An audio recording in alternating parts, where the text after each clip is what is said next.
one of the best places to start is by adding a simple habit to your morning routine or your evening routine, which is to write down 5 things that you want. They can be small, they can be big, anything. So let me see if I can get the 3 steps to developing synchronicity as a superpower in your life. Number 1, you have to supercharge your attention about what you want. And if you don't know what you want, start writing 5 dreams down every damn day. And if you want help with that, go to melrobbins.com/dreambig. We've got a sheet that thousands of you have already downloaded that'll walk you through how to do this. Make this a practice, because this all begins with what's inside your mind, inside your heart. And so you got to get serious about putting your attention on what you want instead of bitching about the things that you don't have or the way that things are. So superpowering your attention is step number 1 for developing synchronicity in your life, correct? Yep. Okay, great. So step number 2, Professor Myers, if I'm getting this, is opening up your heart to those moments where now that you have supercharged your attention and said, I want that damn Gucci handbag. I don't care that it's sold out. I don't care that this, or I want friends. I need more friends in my life. I'm lonely. So you supercharge your attention to what you want. And then you got to be open to in the beginning, coincidences that you could easily be like, that's the way that my phone listens to me and it's serving up ads, or, oh, that person's just reaching out because they want something. You got to get rid of your negative filter on what's happening around you, and you got to wake the hell up and realize that all around you, Dr. Myers is here to profess people. He has researched this. All around you are magical connections, and it's connected to what you want inside you. And the second and the emotion that comes with that, you feel. Yes. You feel it. Yes.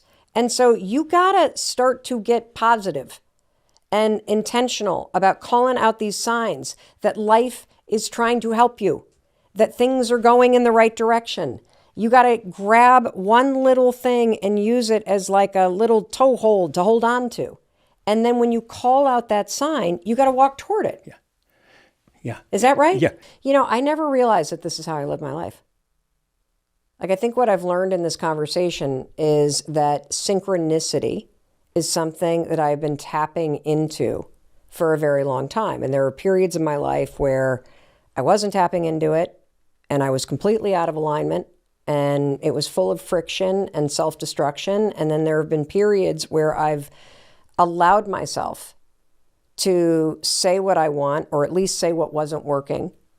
And I allowed myself to start to believe in the signs that would be presented. And having done a tremendous amount of research about the reticular activity system and the filter in our brains and how you can change your mind and how your mind can help you, I really hope that as you're listening to this conversation, yes, I'm talking to you, that you will open your heart and your mind to this, because it's very real. I mean, they wouldn't be giving the Nobel Prize to somebody doing quantum entanglement if 2 particles a light year away could not impact one another. And I want you to realize the power of your thoughts, and you to realize that the world is trying to help you, that you are meant to live in alignment, that synchronicity is not only possible, it's something that you're wired to do. And you can start today. And I also realized something else, Dr. Myers, and it's this. You know, I wrote about this thing that I've done for years that I didn't realize is an example of training yourself for synchronicity. And the assignment's very simple. Today, when you're done listening to this podcast, I want you to look around you and I want you to find the symbol of a heart. And I want you to find it in nature, just naturally occurring somewhere. It could be the shape of a cloud. It could be on the top of your coffee. Last night, I noticed somebody tagged me online and she was riding Peloton. And as she's riding Peloton, she looked up and in front of her, beyond the screen, was a bookcase. And up on the bookcase was a vase. And somehow coming through the window, the sunlight had made the perfect shape of a heart on that vase. And she called it out. And so when you look around today, whether it's a leaf or a spot, my dog has, I realized after we got our puppy, he has a spot on his nose that is a heart. And I'm like, if that's not synchronicity, like this is the dog that's meant for me. And when you see the heart, I want you to just for a second, open your mind and your heart to this kind of cheesy notion that will change your life. And tell yourself that that heart was placed there for you to find. Because when you allow yourself to kind of experience life as a gigantic scavenger hunt, that every day there are clues all around you. Clues that tell you you're on the right path or the wrong path. Clues that are there to help you feel more confident and full of faith that you're heading in the right direction, that things are going to get better, that you're meant for more. When you can turn your life into a giant scavenger hunt, it is the most incredible thing in the world. And looking for hearts or seeing angel numbers or any other sign that might make you feel a little empowered, this isn't some cheesy thing to do. Not only is there neuroscience around how you're reprogramming the filter in your brain when you intentionally fire up your awareness and you look for signs, but I think something really, really important is happening too. Seeing signs, looking for meaning and synchronicities, it provides guardrails. And these guardrails, they keep you going. They make you feel less alone. And right now, you may feel really alone, but I want you to know you're not. You can use this heart exercise as a way to start to see synchronicity. We're dealing with an epidemic of loneliness, and it's impacting everybody. So whether you're flying high right now and you need to look for signs and synchronicities in order to land the biggest deal of your life, or you need to look for signs and synchronicities just to make it through another day, this can help. The truth is, synchronicity, signs, it can help you believe again. In fact, as we were just wrapping up the recording of this episode, an email came in, I kid you not, at 4:14. And I just happened to glance at it as we were literally about to go, okay, episode's done on synchronicities. And I said, everybody, wait a minute. Eliza, who's a listener to this podcast, wrote in to the website for the form for the podcast. And here's what it said. I don't want anything, Mel. I just want you to know that I was literally on the verge of ending my life. And then I met you, my new friend. You are the one human on the planet right now who is able to keep me on this earth, and you don't even know me. Thank you. Also, I finally found one heart. I've been looking for days. It's a piece of coral, and I love you for telling me to look for hearts. Again, I don't want anything. Just to say thank you for saving my life.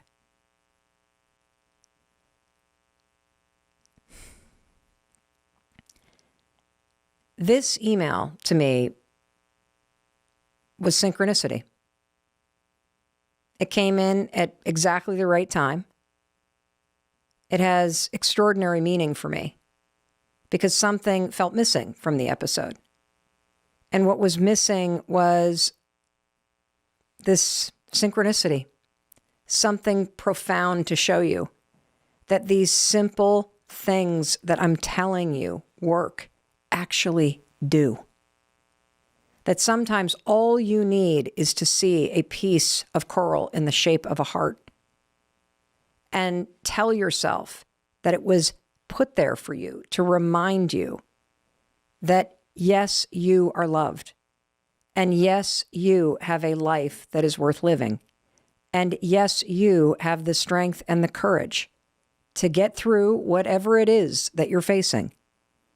And that the synchronicities and the signs are all around you, that you have a big and beautiful life that is waiting for you.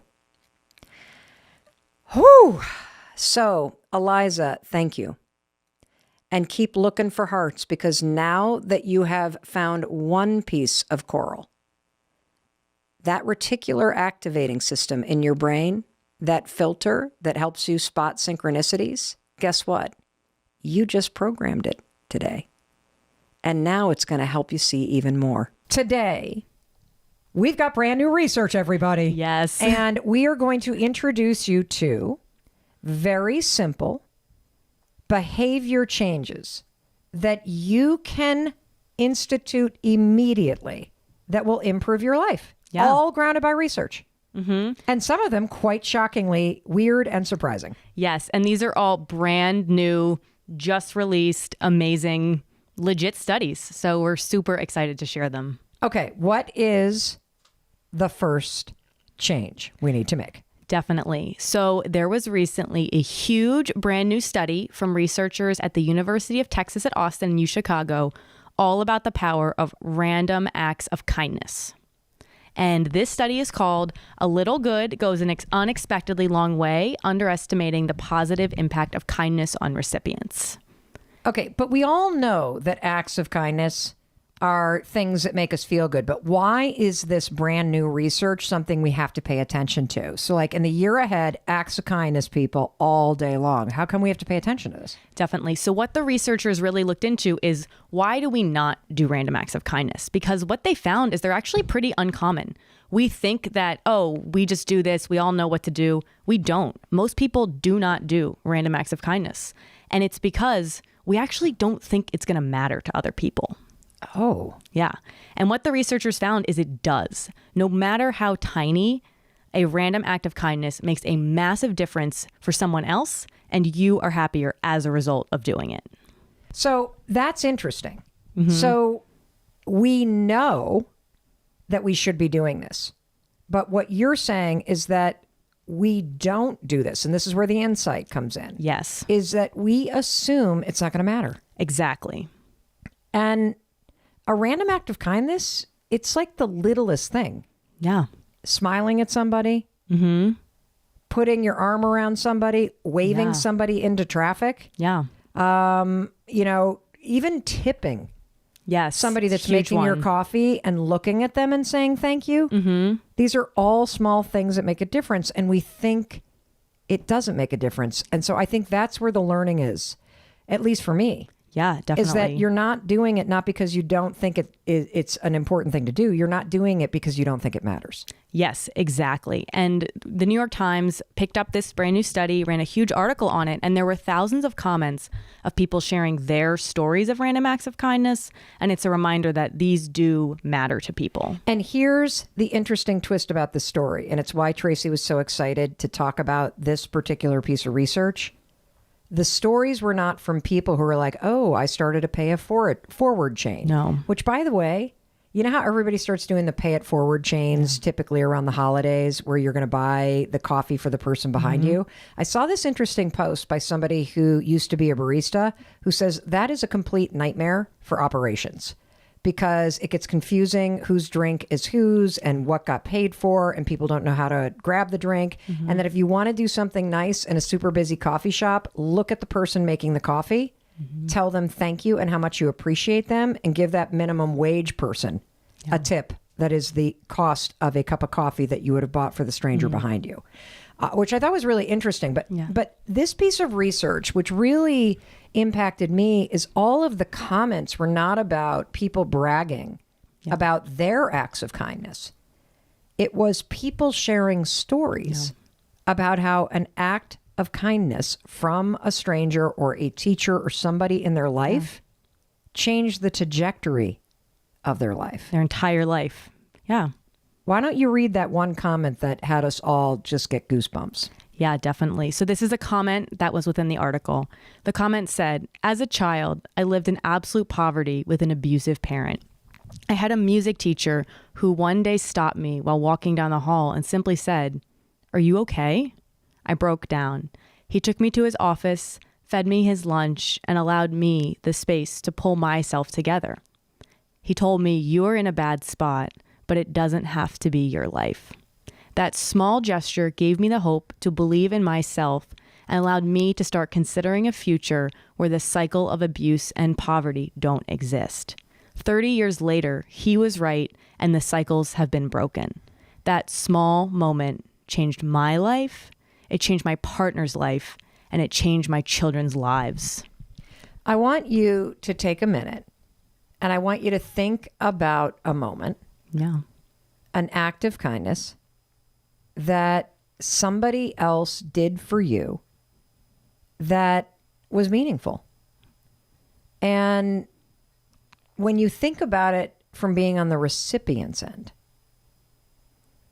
from you being the one, even if it's just as simple as like you were running super late for something and traffic was monstrous and a stranger waved you in with a smile, how that makes your energy shift. Mm-hmm. That's what I want you to think about when it comes to this brand new research. Yeah. Please, act of kindness, all of us, start incorporating it into our day-to-day lives. All right, what's next? Okay, great. So this second piece of research is very exciting as we think about the new year is coming. A lot of us want new fitness routines, but it always seems to be easier to talk about creating that new routine than actually implementing it. Okay. Especially when you're busy, like you and I both are. This is a brand new study that is called Less Gym Time, Same Results. I'm down. Less gym time, same results. Let's go, people. Brand what do we do? new big study from researchers at Edith Cowan University in Australia, along with whole research teams in Japan and Brazil. Listen to this. All you need to do to build your strength is do what's called the eccentric muscle contraction, aka the second half of any exercise. Okay, I don't know what you're talking about. Imagine that you were standing up to sit down in your chair or to squat. Okay. It's simply the motion of the sitting down part, not the standing up. Okay, so let me see if I'm getting this straight. So are you basically saying that so many of us are losing the benefit of certain things we do all day long? Like for me, plopping into a chair. Yes. I let gravity do the work. I do not consider sitting in a chair exercise. Are you telling me that this study says that I can consciously sit in a chair differently and I will be exercising? Yes. It says that one muscle contraction in this downward movement for just 3 seconds a day can increase muscle strength if you do it each day. What? Well, okay, so you're not even necessarily talking about how, like, if you're doing bicep curls, you know how people are like, you got to slow down and not just flump the weight down? And that is true. And that in the research, they did use bicep curls to say people who just did the downward and then put their weights down. And then maybe they just got them back up, but it wasn't part of the motion. Yep. Yes. In exercise, they're saying you can cut your routine in half by just doing the second half of each exercise, but you can apply this in your life. Wow. For passive exercise. Okay, I'm down with passive exercise. I remember when my mom found this revolutionary way of exercising where you literally lay on a table and they strap your feet into things and they lift your legs for you.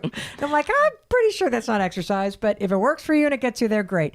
But so I'm going to unpack this because there's two benefits to this. Passive exercise, everybody. What was the fancy word? Eccentric. Eccentric. So it's true. When I do strength training, I focus on lifting up the weight.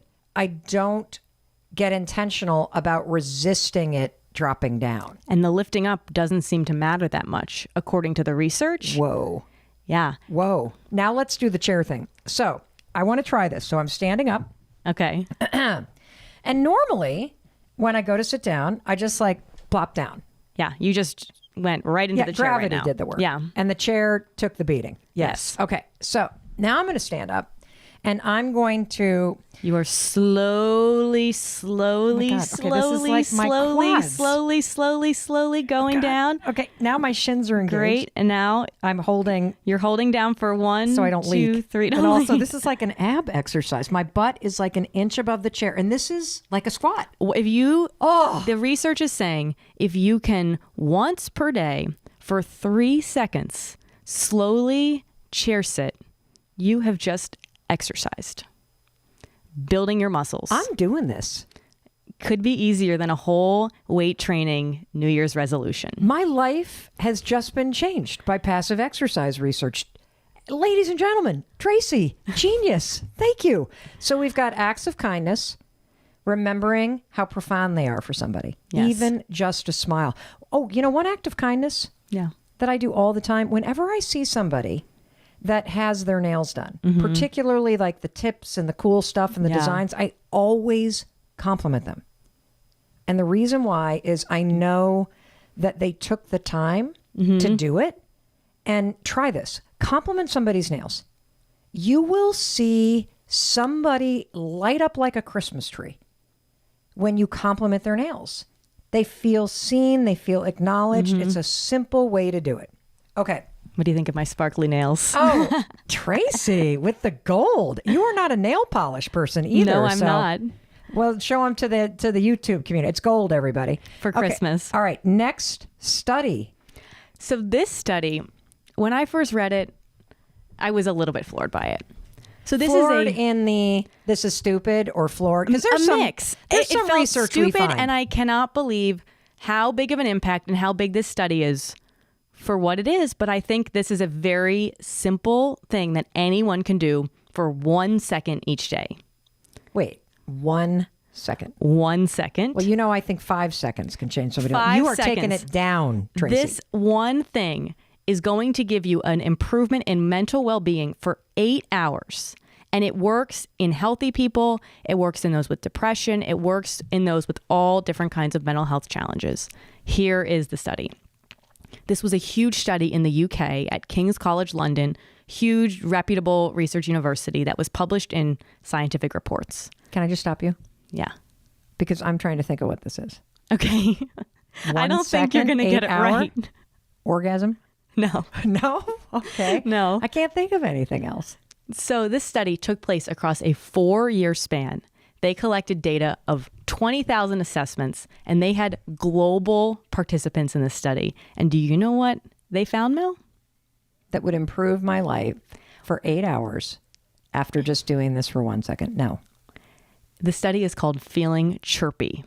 So in this study, what's really interesting too is you might think, okay, you're out in nature, that's the benefit. But no, they isolated. It is not about trees. It is not about plants. It is not about being by the water. It works if you listen on an app. Really?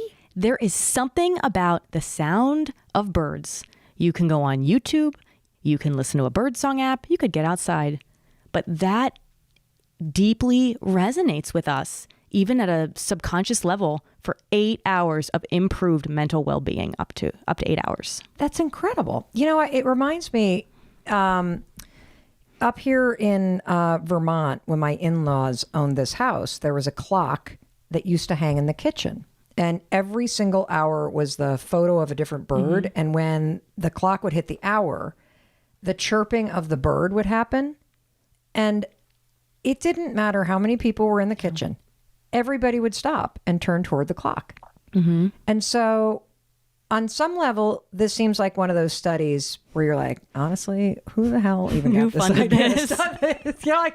But if they've got more than 26,000 assessments, over 4 years. Over 4 years, there's something here. And I just wonder, because I wonder if this has to do with evolution and the fact that if you think about our ancestors truly navigating and migrating and following patterns of nature and wind and stars and the migratory patterns of birds. Yeah.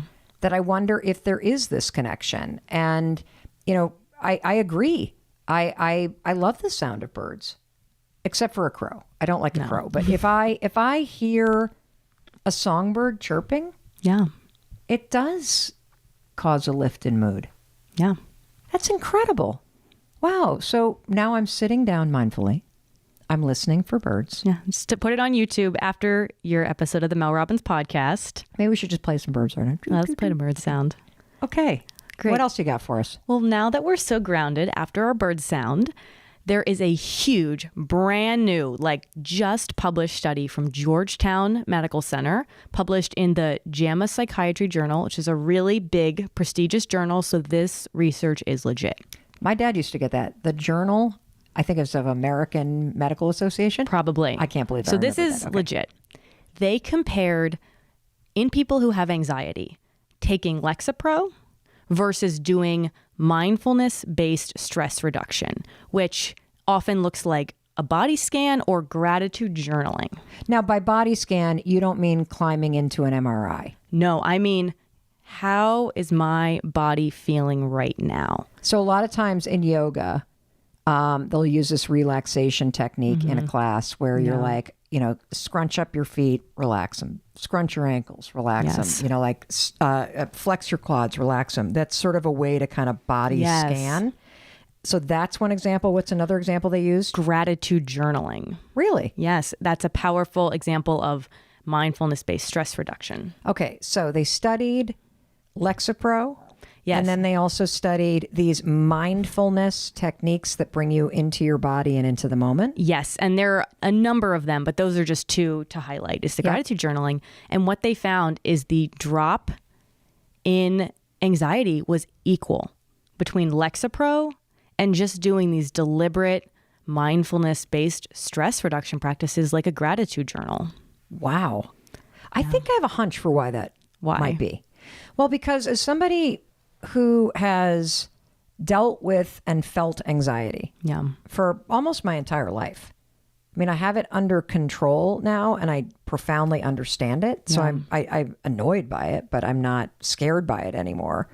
What's interesting is that anxiety, as we know, is an alarm. And anxiety is signaling that something's up and you need some reassurance. And anxiety also typically takes you immediately into the future that something bad's about to happen. If you're directing your mind to pick up a pen and to start writing what you're grateful for, you're activating a part of your mind that's different from the part of the mind that takes over when you're anxious. And so it's a way for you to almost like shortcut in your own mind this skill of pulling yourself into the present moment. And if you are having a panic attack or you're anxious, you're not in the present moment. Exactly. And so this makes a lot of sense. Yeah, definitely. And the research, still emphasizes that there's a need for medication and for practices, but in conjunction can have a really, really powerful effect, especially in how your brain actually changes, what areas are active. Well, and the other thing that I've found personally and that we know based on the research is that the more that you practice these strategies, whether it's doing a body scan of your own body in the moment, whether it's gratitude journaling, whether it's certain forms of breathing, whether it is redirecting your thoughts. The other exercise we talk about a lot is the 5 senses, where in a moment where you feel anxious, you say, well, what can I smell right now? What do I see in front of me? And by describing those 5 senses, again, you're interrupting that part of the brain from taking over, signaled by the alarm, and you pull yourself into the present. That makes a lot of sense to me. Yeah, definitely. But I love knowing. Why do I love knowing that researchers at Yale have confirmed that?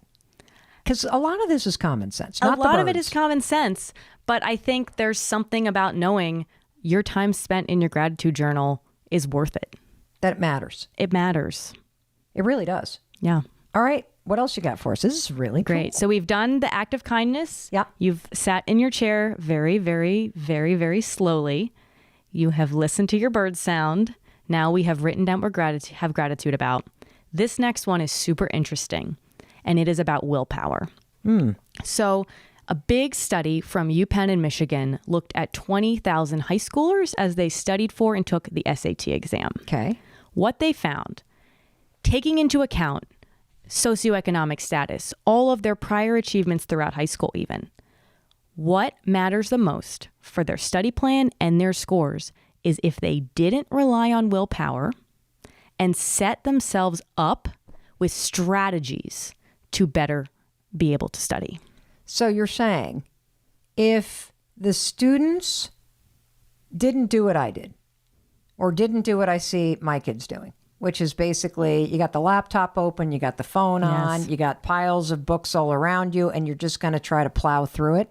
Yes. If instead you get deliberate about chunking it out, putting the phone to the side, having deliberate blocks of time to study, that you're going to do better on the test? Yeah. In particular, the ones they mentioned was disabling your cell phone.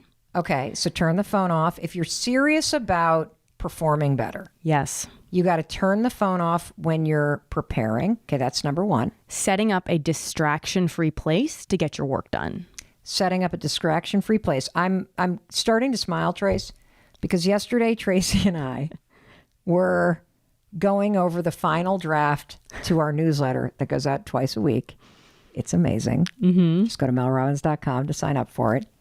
And Tracy was trying to get me to focus. Mel was doing some online shopping while writing the newsletter to you guys. 2 tabs open. And so Tracy was so awesome. She, without skipping a beat, you didn't even look at me. You just reached your hand over and shut the laptop and then shoved it away from me. You did what the study's telling. And do you know how quickly we wrapped up the final of it? Yeah, we focused right in and an awesome newsletter went out. Totally. Yeah. And then the other strategy as well, in addition to distraction free and disabling your cell phone, is creating a schedule to study. So take a look at the week. If you've got a big project or you got something, and schedule in blocks of time where you're going to go to that distraction free thing and you're going to turn off your cell phone. And that if you were to do that, did they find anything about how it also took less time, or just that you were more effective, whatever time you put in? Yes. And one thing they found that did not work was when people said that they willed themselves to study. Willpower did not lead to results because willpower fades. We can't rely on willpower. And while this is about the SAT, you could probably generalize these results for anything where high performance or studying or preparation is needed. So are you suggesting that sitting on the couch with Netflix on and my laptop open is not a good way to research podcast episodes? Probably, depending on how long you want it to take. If you want to study more efficiently, faster, and just perform better, put your phone on Do Not Disturb. Go into your other room. Shut the laptop. And also look at your calendar in the morning and say, what am I going to get done today? Awesome. Simple strategies lead to a huge result. And again, like I think that these are the things that in the back of your mind, we kind of go, duh. Yeah. But having these validated studies, 20,000 high school students. Yeah. Like, why wouldn't you do this unless you just want to shoot yourself in the foot and make life harder? Yeah. Okay, cool. What else you got? Great. So now we have number 6. This is a really interesting study that once you hear it, you're going to resonate with this in your own life. And it's about smell and food, recalling a memory instantly when you smell something that brings you back to an old time and place. Okay. So this is a study out of Lancaster University in the UK, brand new study, where they actually asked older people who at this point in their life, maybe they're not having as many exciting new experiences, for a really amazing memory of their past. And they created something for them to smell and taste that took them back to a big moment.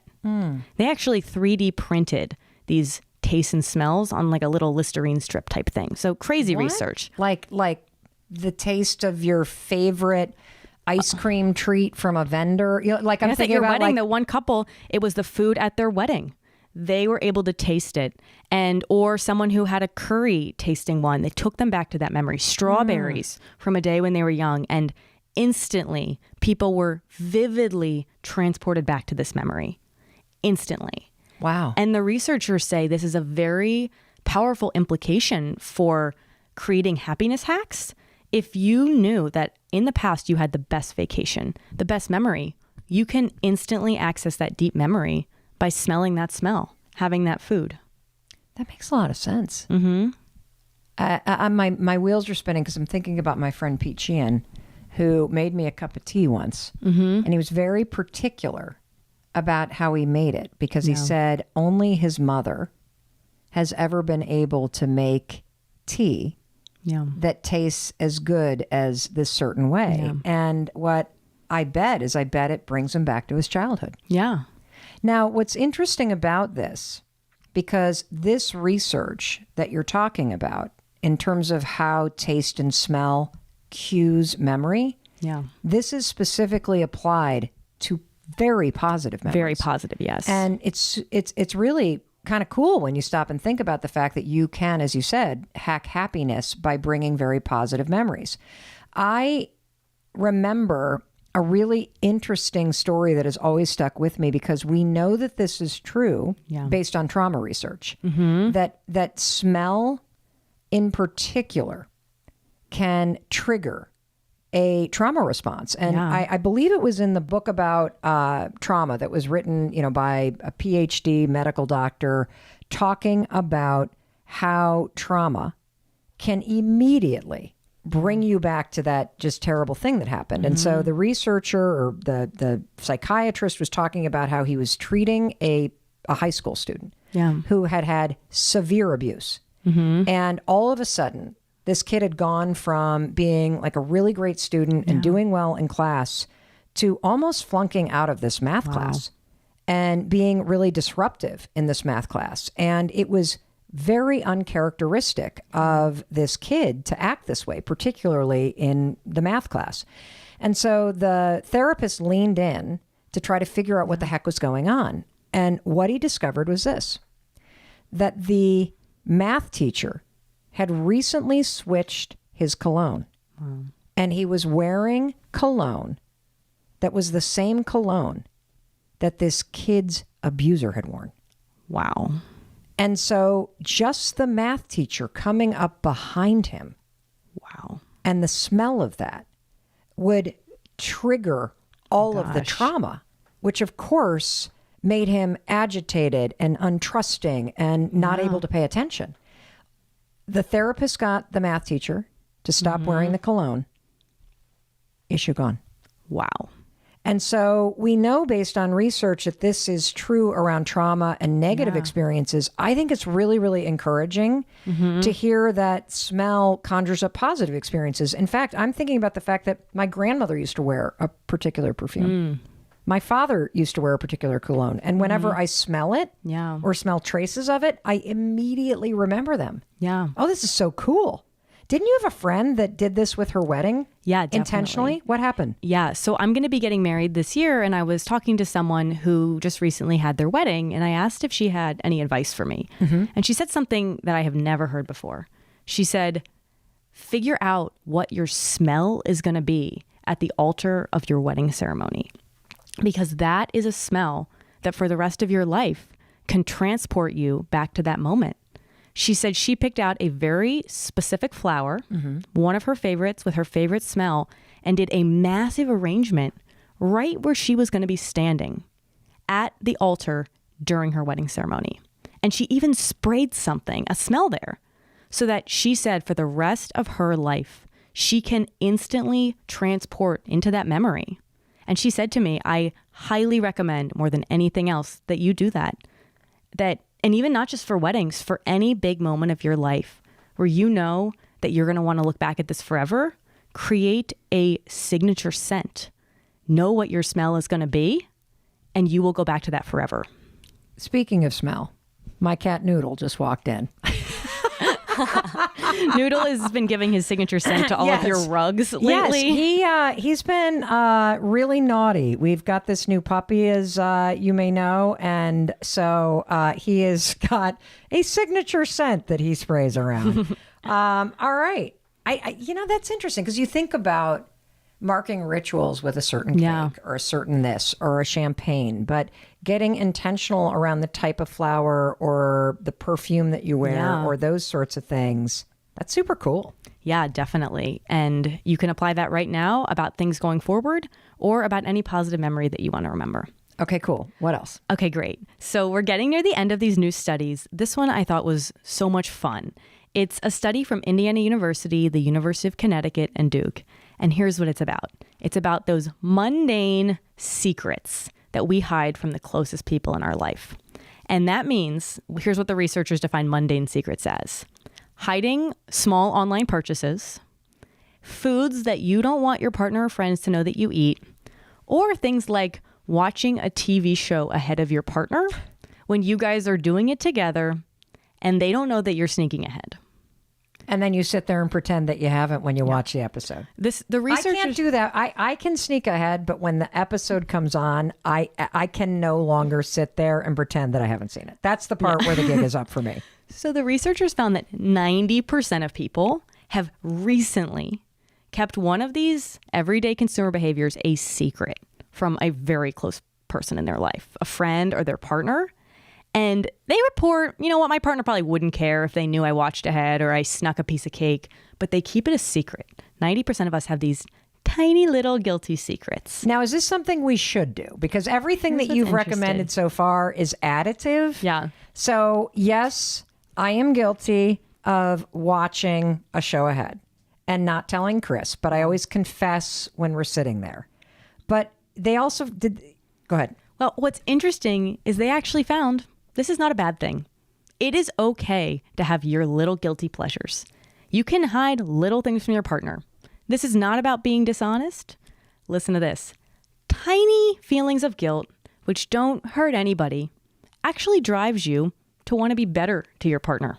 Well, that makes sense because guilt has two forms. Destructive, which is the guilt that you use against yourself, where you just beat yourself up and make yourself feel bad. And then the guilt that is really productive because it motivates you to want to do better. And so are you saying that if, let's say, I'm trying to think of an example. I can give you an example that the study researchers found very common. Okay. What they found common is usually both partners do the same secret behavior and they hide it from the other. And a very common one is around diet. Okay. Like both partners are vegetarians when they're together and they secretly eat meat, not together. What? They said this little secret might propel both partners to try to show up in a bigger way because they feel bad about this when they're both doing it most of the time. Watching a show ahead, Chris might be doing the same thing. It's very common that both people do this and kind of propels you guys to show up and invest more. And maybe it's not the worst thing in the world. Wow. Okay, so what's the takeaway? Don't feel guilty? The first takeaway is if you, like 90% of people, have made an impulsive online purchase that your partner doesn't know about, or you snuck a piece of cake, or you're watching ahead on the TV show, first off, don't beat yourself up about it because the research shows they are probably doing it too. Like your partner's probably doing this. That is killer. Yeah. Like, so don't feel bad about that Amazon box showing up and you quickly sneaking it into the back of your closet so that nobody knows that you, yet again, ordered another pair of pants. Yes. And this is not about betrayal. This is not about shopping addiction. This is about, they're calling it mundane things, things that do not affect your partner. It does not affect your partner that you went and had the extra piece of cake or that you went and ordered another t-shirt for yourself. Or ate the gluten amazing bread at the dinner with your friends, but came home and ate the cardboard bread that was there. Yeah. And I think also, as we go into the new year, a lot of people might do challenges with others. I know you've talked about taking on a big fitness challenge with Chris. And there might be times when you slip up and don't want to say, and that is okay, is what the researchers are saying. As long as it doesn't hurt anyone, it could be okay. It sounds like it's more than okay. It sounds like it amplifies you wanting to show up. This is so cool. Yeah. So far we've covered 7 things. How important it is to add random acts of kindness, even just smiling at people, complimenting their nails, telling people that you appreciate them. Here's another one. Yeah. If I ever see somebody cleaning a public bathroom, I always stop and look in the eye and say, thank you so much for taking care of us. That's great. And most people are floored. Yeah. I love passive exercise. Sit down slowly in that chair once Remember, per day. everybody, we can per day. Literally, I'm doing it now. It's a squat. That's what it is. You are going to get an inch above the chair and hold it for 3 seconds. Yes. That's a legit squat is what I'm doing because my quads are fully engaged. Okay. Sit there, on just down. sat down because now you can hear my voice shift because I'm not efforting anymore. That is backed by researchers from Australia, Japan, and Brazil. Just sit down slowly in your chair once a day. Yeah, don't lift the weights, everybody. Slowly lower them and you will be ripped. Birds. Birds are something we're going to add in. Who knew? I love this. Listen to a bird sound for up to 8 hours of just a better day. Well, you're not saying listen to birds for 8 hours. No. You're saying if you just listen to birds chirping for a second or two. Yeah. 8 hours of benefits. What? Okay. And then the fourth one is the mindfulness practice. That study out of Georgetown around bringing in some mindfulness into your day, like a gratitude journal, can cause as much reduction in anxiety as taking an antidepressant. And you know, we just did this episode right before this one? Yeah, last week. Oh, on Monday.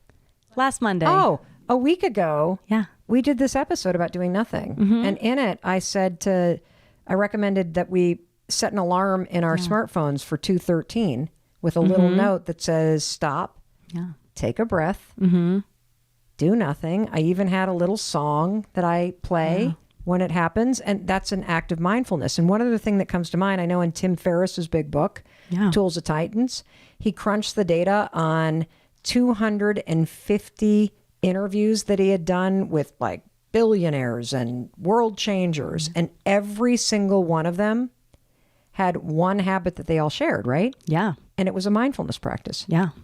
So I know you know this, but when you start to understand how compelling the research is, not only about how it changes the neural pathways in your brain, makes you a more positive and calm person, but to also know that in research studies, it has the same effect of dropping anxiety by 30% as prescription medication.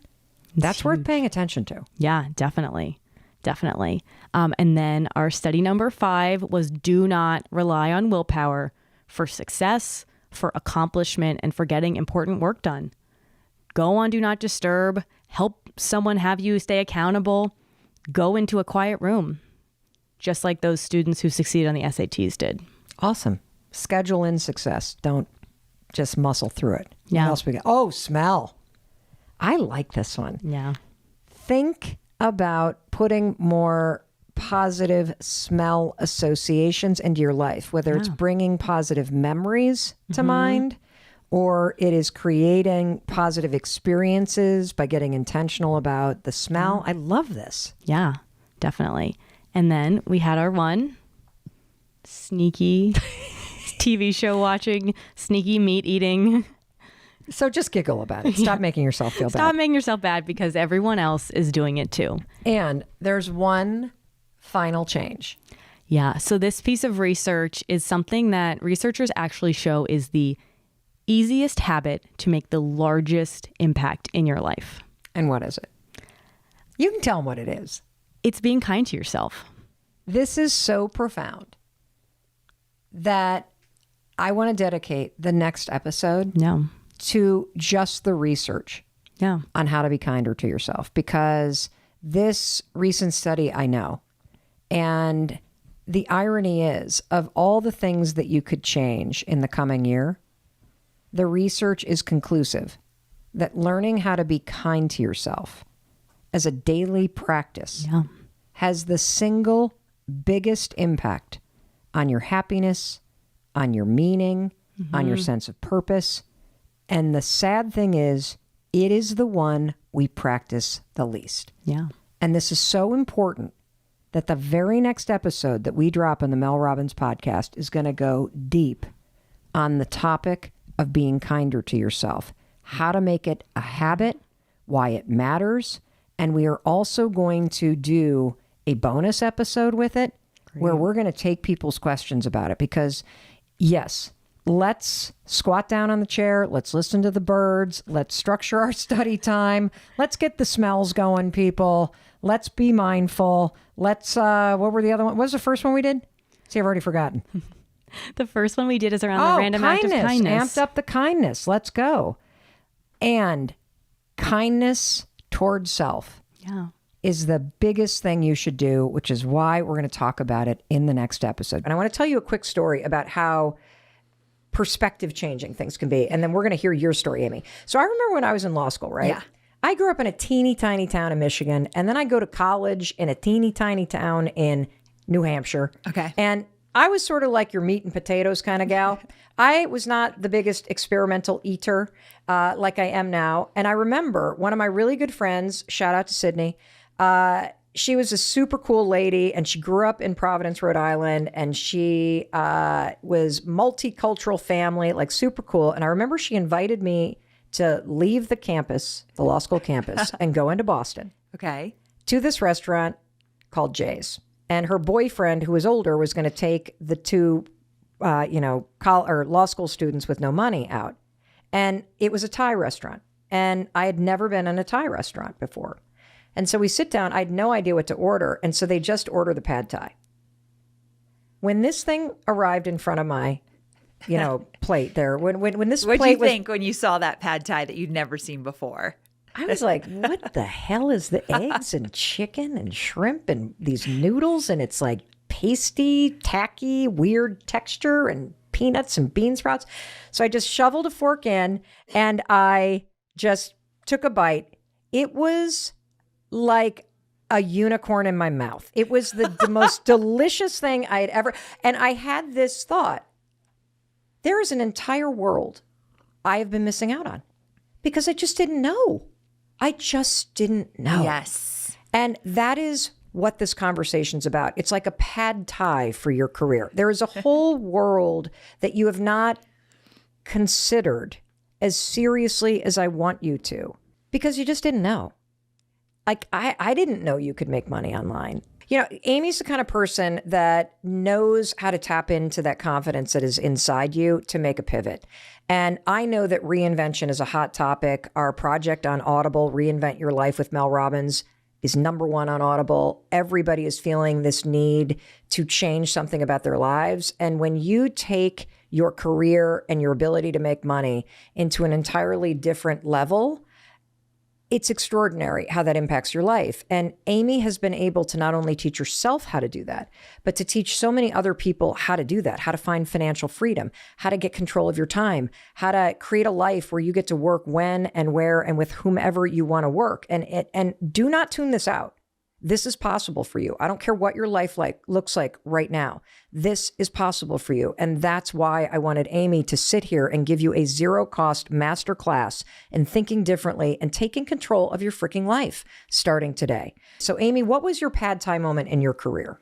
My pad Thai moment was 14 years ago. I was working for peak performance coach Tony Robbins, and I had an amazing job. I was the director of content, traveling the world, working on the content that he did on stage. However, I didn't realize in that moment that I had never been free. And here's what happened. Tony brought in a bunch of business owners to the San Diego office. They happened to be all men, and they were making money online. And so he brought them into this office. It was this big oak table, and I was called in to take notes. So okay, so first of all, were you annoyed by that? Well, it was kind of common for the content department to take notes. But yeah, there's a little bit of me like, I want to be in the action. I want to be doing the things. But yeah, I was on a side table. Oh, so you were not even at the big table with the boys. No. You were on the side, I was on the side taking the notes. Yes. Okay. So here I came into this meeting, but thank God I did, because here's what happened. I started to take notes, and these guys started to talk about their businesses, what they do, what life looks like, what their lifestyle is, what their family life looks like. Like, they were really talking about their whole experience as business owners. And all of a sudden I realized, wait a second, they're working when they want, where they want, how they want. They're creating these amazing products. They're being as creative as they want to be. They're on their own time and on their own dime. And I realized I have never been free. I have never been my own boss. I will always hit a glass ceiling. I will always have to ask for a raise, always have to ask if I could take vacation. I was not the boss of my own life or my business. And in that moment, a light bulb went off, and I thought, I want it. I have no idea what they're doing. I don't know how to do any of it, but I want it. And so that was the moment for me. But the next thing that happened was this flood of doubt. And I looked to my friend who was in the meeting with me, and I said, I have no skill where I could be my own boss. I know nothing that I could be my own boss. I want to stop right there, because I think this moment where you're sitting in a meeting and you experience something. Yeah. This like wake up call happens in your body. And I've had a moment like that. It's way bigger than a pad Thai moment. Yeah. I was sitting in an audience, and I was at an Oprah Winfrey like kind of one of these live your best life tours. This would have been a decade ago, Okay. decades ago, actually, probably 2 decades ago at this point. And I was there because I was networking to try to get clients for my life coaching business. I had just started this on the side. I was working full time, doing business development for a advertising agency in the big tech kind of bubble that happened in the early 2000 timeframe. And on the side, I was trying to build a business as a life coach, full of doubt. So I go to this Oprah Winfrey concert. It was actually it was like an event that she held, a one-day summit to like live your best life. And so I'm sitting in the big audience and Oprah's on stage, and then she introduces this woman that I'd never heard of. Her name was Martha Beck. And Martha Beck walks out. And I don't even remember what the hell she said. I had never heard of her. I had no clue what she did. But she started talking, and there was something inside of me that was like, I want that. And it was the same thing you're talking about, which is this taste of I've never thought about the word free. Because there I was actually, I'd lied to my employer. I had taken the day and I had told them I was somewhere else and I had gone to this thing for myself. Yeah. And so here I am completely out of integrity, getting paid by somebody else to sit in a place where I'm prospecting for my side hustle that hasn't even launched yet. And I realized when she walks on the stage, holy shit, that's what I want. And I didn't even know what that meant. I just knew that I wanted the freedom that she seemed to have. She was writing books. She was clearly writing for Oprah. She had written her first book. She was now talking about that first book on a stage. I didn't know what I would write about. I didn't know what I would speak about. I was scared to think about being on that stage. That is the moment. And so I want to hit pause and I want to talk to the person, you, right now listening to us. I want to talk to you because I need you to start to pay attention to those moments. You don't have to have the answers to change your life. You have to have that moment where you go, I want something more for myself. And what I wanted to be able to go to an event without lying to my boss. Well, I could have just not lied, but you know what I mean. I wanted to be able to go to an event because I was going to go to an event. I wanted to be able to work when I wanted to work, but I did not know how the hell do you go from that moment to knowing what the hell the right next step is? Because you're right. What happens next is, well, you're dumb. You got nothing to offer. You're this, you're that. Like, how did you go from, okay, there's all these dudes sitting around the table. I'm basically the secretary, no offense to secretaries, in the corner. And right. I am sitting here being exposed to something that I'm not part of this club. Yes.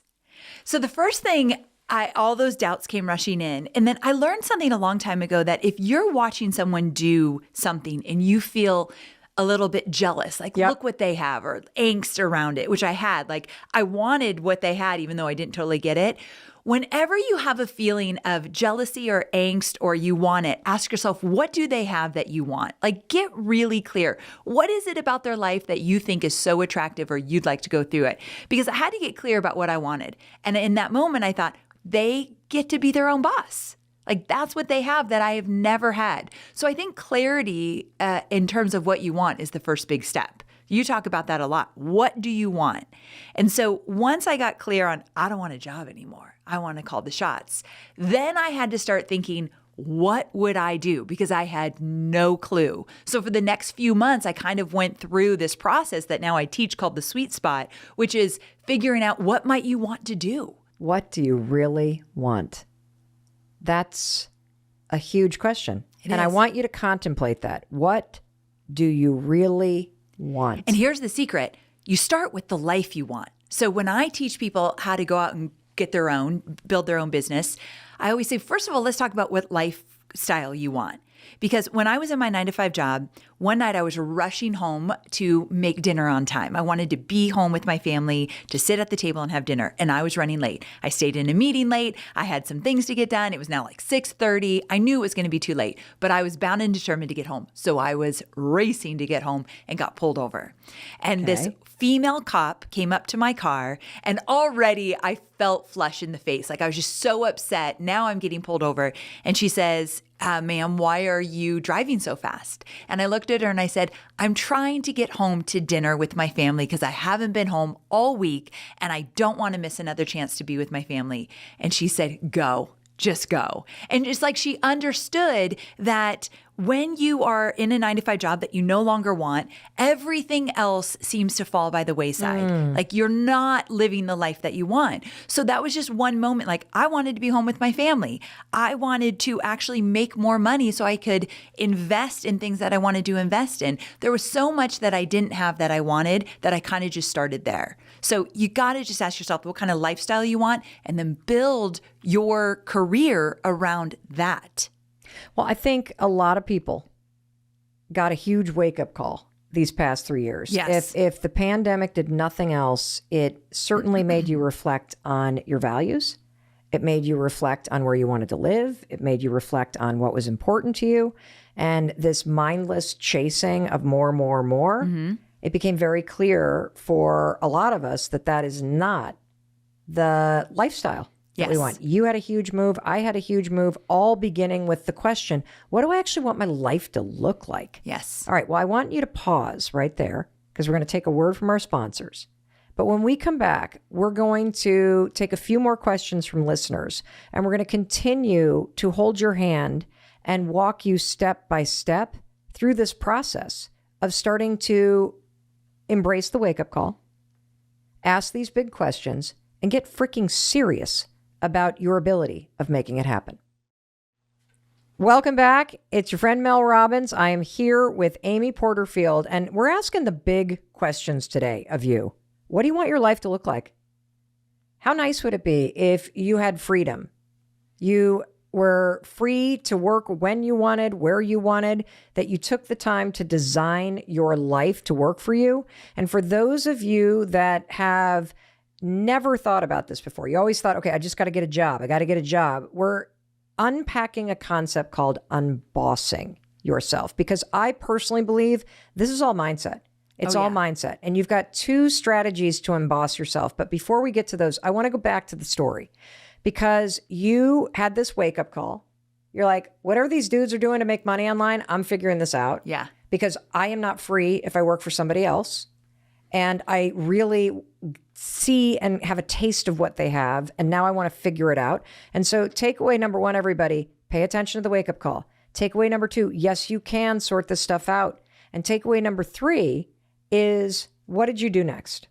So that's when I started to think, what could I possibly do? How do I need to unboss myself? How do I need to think in order to step into what I want? Got it. So I really did start with my mindset. So this concept of unbossing, really understanding that you could lead yourself and you do not need anybody else to tell you what to do, make the decisions for you, or lead you. So once you start to think, okay, how can I lead myself?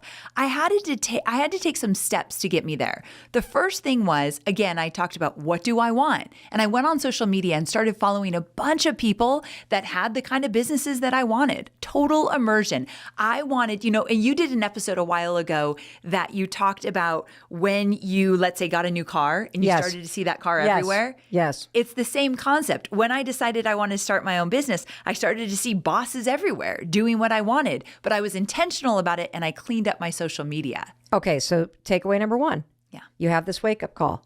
What do you want your life to look like? Get serious about curating your social media right now so that you are immersed in the world that you want to step into. That is step 1. That is what a leader does. That's what you're going to do. We all have boards of advisors. We all call experts. Like I call Amy on speed dial when I need help with marketing. You're going to do social media, and you're going to use social media in a very intentional way to start to create that community and that mindset around you. What's the second thing you can do to change your mindset and unboss yourself? Start asking for advice. Okay. Find the people who are doing what you want and find out how they did it. And I actually have a great story about this. Okay. So when I was still at Tony Robbins, I knew I wanted to create courses and help people do their marketing and build businesses down the road. I wasn't ready for it yet, but I knew I wanted that kind of business. So I went online and I found a bunch of people doing what I wanted. And there was this one woman who absolutely had the kind of business I wanted. I did not know her. at all, but I watched her online and I thought, that's the kind of business I want. So I went to her contact page on her website, wrote her a little email and said, listen, I know you don't offer this, but can I pay you for an hour of your time? I just want to ask you all about how you built your business. I'm new to all of this. I don't even know where to start. Will you share some insight with me if I pay you? And she said, yes. Wow. Yep. So you got to ask. You got to ask. And here's another way you can do it, because you're probably sitting there. Notice you have a employee mindset. Yes. We're like, but I don't have any money to pay. Amy's got money because she works for Tony Robbins. No. That is not the mindset. You are not a loser. You're a winner. All of these people that you follow have likely done a podcast interview or a YouTube video, or they've written a blog post. Yes. And all the advice is in there. And another way that you can get people to respond to you is you can present them with some challenge that you're facing and say, could you give me, like, I need some help making a decision. I'm facing this challenge. Here are 2 or 3 things that I'm thinking about doing. Which would you advise? Because then you've done the work. You've thought like a boss. You haven't come to somebody to solve your problems. So that's another way that even if you're working for somebody else, unbossing yourself is a mentality. Don't expect your boss to solve your problems. It's not their job to solve your problems. It's your job to come up with the solutions to recommend for the problems that you're facing in whatever your role is. And so that's a way that you can take this philosophy into your current job while you figure out what you want to do. Yes. So you stuck with this job and you chipped away at the job while you changed social media.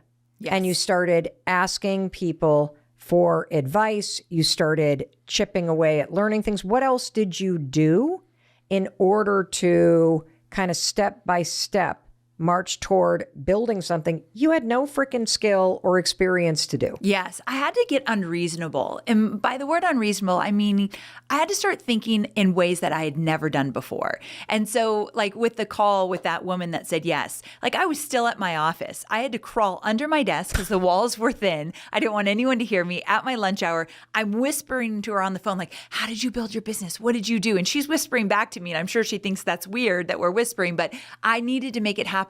So I had to start putting myself in places that I was way out of my element because I wanted something bigger than my life at the moment. Now, how do you keep that present? Because I think this is what separates people in life. Yes. We all want it. Who doesn't want to make $1 million? Who doesn't want freedom? Who doesn't want, to figure out how to make money online and check their balances while they're sitting on the toilet? I mean, who doesn't want to make money while they're Right. sleeping? But what separates those of us who do and anybody who doesn't is literally the action. That's Exactly. it. That is it. Like if you're willing to go one step further than the person that just quit, you, my friend, have the secret formula. There is no fucking secret formula. Yes. You have to stop listening to the bullshit that is stopping you from taking action. I mean, this woman is sitting under her desk. I'm literally at an event I'm not supposed to be at because we wanted something more for ourselves. What did you do to keep that freedom, which is this big ass word? What did you do to keep that front and center other than having your social media feeds reminding you that Yes. this is the world you wanted to step into? It's sort of like a kid who decides, okay, I'm going to go to I'm going to go to this college. And they're really into, the first one that popped into mind is Michigan. I'm from Michigan. Everybody loves either Michigan State or Big Blue. And so kids would wear the sweatshirts and they'd look at the school and they'd follow people and Yes. they'd buy the swag and they'd been wearing it all over. And so they're like immersing themselves in this world before they're there. How the hell do you do this for yourself? Yes. When it's about a side hustle or who you want to become, because you're talking like recreate your whole damn life. Like stop getting a job and get serious about what you want your life to look like. So I started to change my identity. I'm going to be a business owner. I'm going to be a boss. What do bosses do? They listen to podcasts about building businesses. They buy the books about how to change your mindset, how to start a business, how to get things going. They buy the digital courses. I'd never bought a digital course in my life. I bought my first digital course while I was still at my 9-to-5 job. It was all about how to do video marketing. I had no idea how to make a video. Can I give everybody a pro tip? Yes. a lot of companies as a perk give a login to Masterclass and some of these There you other go. places. And so Yes. you can be, Use it. yeah, there is so much free education. You're hearing Amy go buy. Khan Academy, YouTube, all this stuff is free, everybody. That's so you true. got to be willing to look for it. If you've gotten laid off, the Harvard Extension School has free resume templates if you're willing to freaking Google it. So, we have to get out of this mode of stuff's being done to you and, damn that job and I'm embarrassed. Bullshit. That job was not a fit. And you want why? You want to know why it wasn't a fit? Because you got fired. Because you got laid off. And yes, it sucks. But you get to decide now what it means. Are you going to pivot?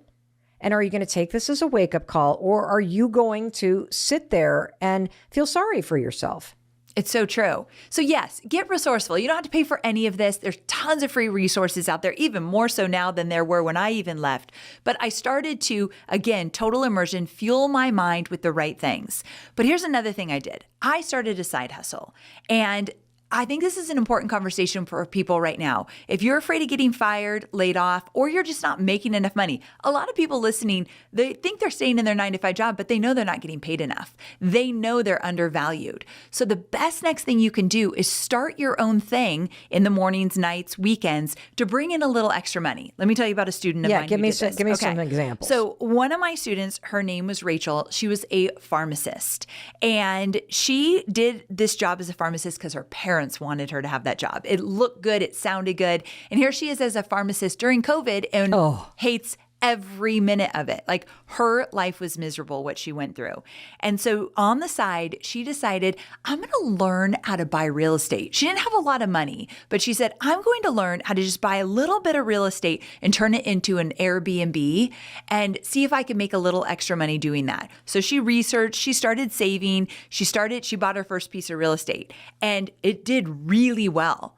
And she told her husband, one day I want this to be my full-time thing. And he laughed at her like, no, you're a pharmacist. You're not going to do that. But she kept at it and she kept at it. She made $300,000 last year when she figured out how to get this real estate and get the money to invest and all of that, quit her pharmacy job, and never has looked back. So is this somebody with a trust fund? No, not at all. Like, this woman was scrappy. Let me tell you another story of someone who didn't have a lot of money. Okay. Because I know some people. Because most people don't have a lot of money. Like, most people right. are paycheck to paycheck. Most people are like, that sounds great, but I got no money for a course.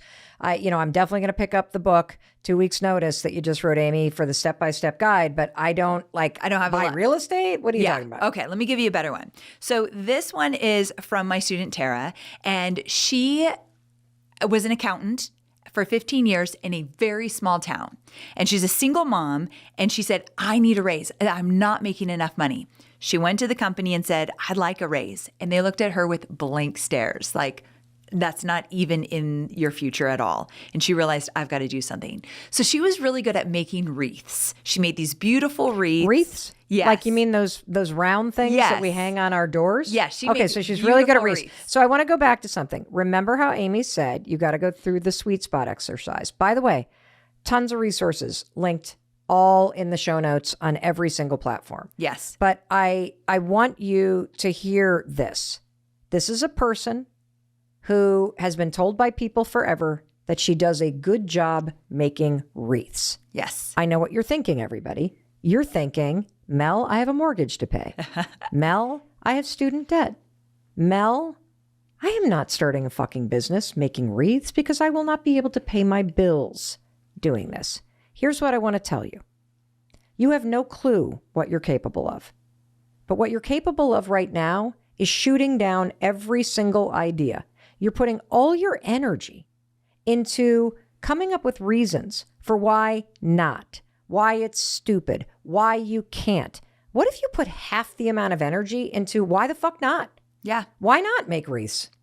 Why not see where this goes? Why not, instead of flopping down in front of Netflix tonight because my soul is sucked dry from my job search or my job that I go to or worrying about why not invest that same time that I procrastinate at night into creating a little bit of a side hustle, tasting a little bit of freedom, saying yes in a little way. Why not? Just to start her idea. That's all need she to start had. her- That's just all said- she had. Yes. So she wasn't saying, I'm going to quit my job tomorrow because I'm making wreaths. She just thought, I got to bring in some extra money. I better get scrappy. Yes. So she started making these wreaths, selling them on Etsy, and she was doing really well, bringing in like $1,000 a month extra. That's So- pretty good. Right? That's So- like take the kids to Disney money. Exactly. That's pay the bills So money. she's like feeling a little bit. That's another thing. You start to feel a little confident when you start to take some action and get some clarity like this is actually working.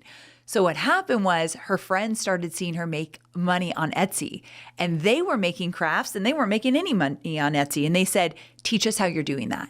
That's what I want to know. And that's where it started to click for her. Her starter idea was not going to pay the bills. However, she took action, got some clarity, started to listen to what people were saying, and they said, teach us how you're doing that. So she created a little mini course teaching other people how to put their crafts online and make money with Etsy. $100,000 later, this woman never in a What? million years thought she'd make $100,000 teaching other women how to put their crafts on Etsy. So and how make long money. of a period of time from the idea of, I could, because first it becomes, I want everybody to pay attention because I'm trying to open your eyes to the fact that your whole life can change because of one wake-up moment and the willingness to lean into something that you naturally do well or you're naturally interested in. I'm going to put an example into this in just a minute. But this willingness to lean into what you're naturally good at and other people compliment you on. I've never thought about it this way. Not so that it pays your mortgage, but so that it gives you a taste of freedom. And it taps into this power and resourcefulness and moxie that is inside you. Yes. Because when you start feeling that, you'll start thinking even bigger. And so, I'm thinking about this because, and I'm going to offer up an example, because it literally could be anything. I think about my daughter, Sawyer, who constantly is complimented for her interior decorating style Yes. and skills. No training. And I keep thinking to myself, boy, she could do a whole Instagram strategy of designing on a budget. She could do a whole thing about how you design a killer dorm room for X number of dollars or how you design your first apartment. I'm thinking about another kid. I have a neighbor whose son, senior year of high school, no joke, made almost $30,000. You want to know how? How? I'll tell you how. He saw one video. He Googled how to make money online. One video of this business where you advertise a service of picking up people's stuff, like couches they don't want, and then you list it for sale on Facebook Marketplace and you deliver it to somebody else. Brilliant. Brilliant. And scrappy. I like scrappy ideas. And so I'm not suggesting you'll make millions. Maybe you will, because maybe you'll turn it into a junk removal business. Maybe you'll turn it into something else, but you are limiting what's possible because you won't even lean into something like the wreath idea or the idea of starting an Instagram account that is about decorating on a budget because you tell yourself it's not possible. I can't do it. Somebody else has already done it. Do you have another example of somebody who just was either really old or really young that did this? Yes, I have a great story. One of my favorite students, her name is Anne. And Anne worked in corporate at Gap and Old Navy. She was in her 50s at the time and she got laid off, which tends to be a theme we're hearing a lot. So she's laid off and she thinks, okay, well, I've been in this business for a while. I'm going to dust off my resume, get it back out there. So she did. Months and months and months, couldn't even get an interview. Oh. And I hate to say this, but I think it was her age. Probably. Right? People are hiring younger, so they're just looking over her and all of her experience that she had. And so one day her husband said, you've got all of these different crafts up in our attic. You love to do these. Why don't you just play around there for a while, see if it sparks anything? And so she didn't have any other option at the time. So she started to kind of get in there. And she does this one thing really well, surface pattern design. What the hell is that? Right. I'm not crafty at all. So I really had to kind of dig in to understand it. Basically, it's this idea of drawing your own doodles and different graphics on, let's say, through a software and turning those drawings of yours into wallpaper, into wrapping paper, What? into mugs, This is a into business? journals. Yes. Okay. And so she did this really well. And yet again, people started to say, how are you doing that? That's why when you think of the sweet spot formula, the first thing you do is pay attention to what people think you're good at, because it's just a natural thing. They're interested. And so she did it well. Other people wanted to know how she did it. So she started to teach them how she did it. Now, this woman went from literally not getting anyone that wanted to hire her, not even getting interviews, Wow. to doing launches of this new program she created, $100,000 launches over and over again. But I want to point out, she's in her 60s. Wait, okay. Yes. You buried the lead, Yes. Amy. She's in her 60s. Didn't know how to run a business, didn't know how to do technology, didn't know how to put up a website, didn't know how to do a webinar. She knew none of it. But what she did know is she wanted a different kind of life, and she got honest with herself. I don't want to be begging for a job. They think I'm too old. Watch me. Ooh, I And love that's that. what Watch I me. want. Yeah. Watch me do this damn thing. I cannot wait to send this episode to my kids. Can you tell me about someone on the younger side Yes. that went from nothing, telling themselves, no skills, too young, I can't do this, miss the boat. There's already too many people doing fitness online or whatever the hell it is that you want to do. Too many interior designers, no room for me. Tell me about somebody on the younger end of the scale. I will. And I want to say, if you're looking around and you think, I want to do this, and you see so many other people doing it, Yes. and they're doing it well. Like podcasts with me. Yes. The first thought is, there's no room for me. Yes. I can't do that. It's already Yes. been being done.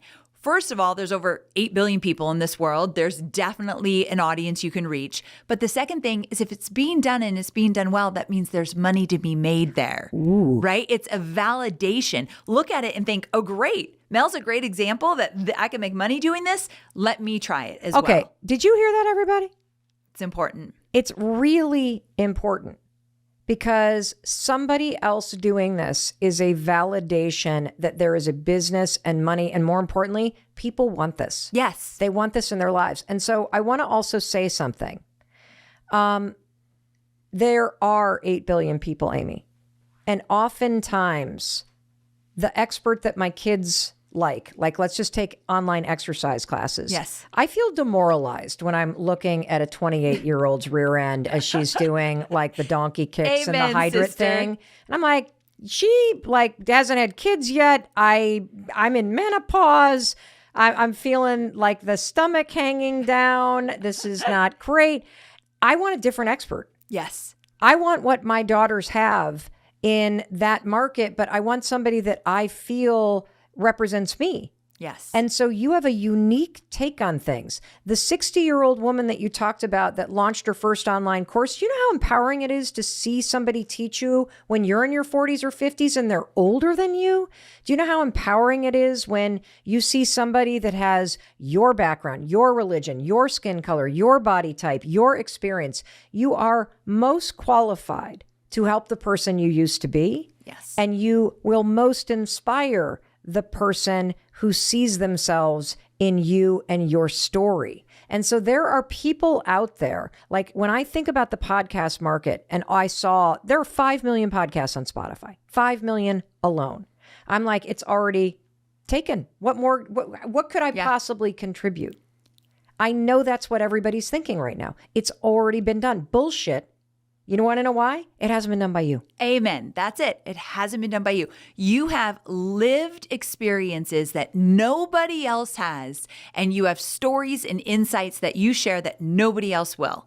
And you only need a sliver of the internet to pay attention. That's the wild thing here. You don't need 100,000 customers to make money. A sliver of the internet. You get 10 customers. Let's say this, Mel, when I teach people how to create side hustles, let's say you have a $100 program and just 10 people buy that. You've just made $1,000 that you did not have. 10 people, that's all you need. So when you start to think this is too big, I'm too overwhelmed, I don't know where to start, you start with your starter idea and you just get into action. You know, I want to give a huge shout out to my kid's guitar instructor, Dave Wade. So Dave Wade, he has made a huge difference in our life. And he, you know, I was always barking about how he should do something more. He's a session musician, classical guitarist, plays on all these major stages. And he started a music school in Boston in the basement of a church. And it's slowly grown. And by just paying attention to that wake-up call inside him, there's something more I could be doing. I could be reaching more kids. He figured out how to create an online course. Yes. And he launched it before COVID. So all of a sudden COVID hits, and he's done this thing simply as a side hustle to an existing business, a way to take something you're doing in real life and take that and put it online. And he was positioned for COVID. And now he does nothing but virtual lessons with students all over the world, and in person in Boston. But I mean, it just changed his life. Why? It's not because he's smarter than you. It's not because he has more skills than you. It's because he did one thing you're not doing. He's saying, what if it works out? Yes. What if I just take this kernel of an idea and I lean into it? And I don't do it overnight, but I start chipping away at it. Sure, look for a job. Sure, work on your resume.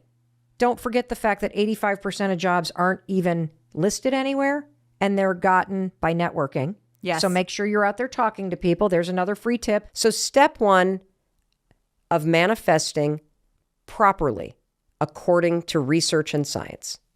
First, you have to tell the truth. You have to declare what you want, period. This does not work if you're lying to yourself. This does not work if you're fuzzy about what you want. And so Megan already did step one. She said, I want to move. She even told us that she'd been wanting to do this for a while. And the only thing that's been holding her back is all that negative programming in her mind. So now let's turn to you. Tell me the truth. What's something that you want? And don't be scared to say it out loud. Don't worry, I'm not moving in with you. But you have to tell the truth. That thing that you have an itch to do. That's what I'm talking about. And if you are so shut down that you don't even know what you would want to manifest, let's do the exercise that I have shared multiple times on the Mel Robbins podcast. Every single morning as part of your morning routine, I want you to just take out a piece of paper and write down 5 things that you want. And every morning as you do this, as you give yourself permission to want things, you're training your mind.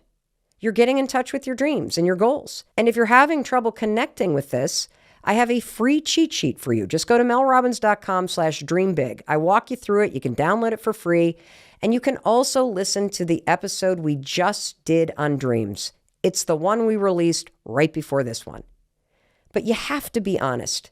You want to know why? Because you're training your brain, and your brain knows when you're bullshitting, especially when you're bullshitting yourself. You cannot half-ass this stuff. Just listen to this question from Rochelle. My name is Rochelle.